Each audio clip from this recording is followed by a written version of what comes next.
এটা হলো আরেকটা বেডরুম।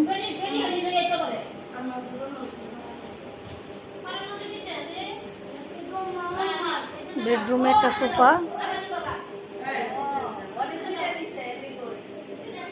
এই যে এটা ড্রেসিং টেবিল। হাই,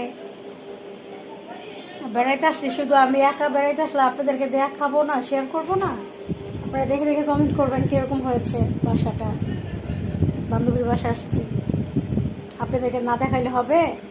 এখানে ওরা রান্না করে এই রুমে রাখছে, এসি ছেড়ে রাখে তো ঠান্ডা হওয়ার জন্য। মাংস রান্না করে রাখছে এখানে, এই যে মাংস রান্না করছে এগুলো এখানে এসি ছেড়া রাখে তো ঠান্ডা হওয়ার জন্য। এখানে যে একটা আলমারি,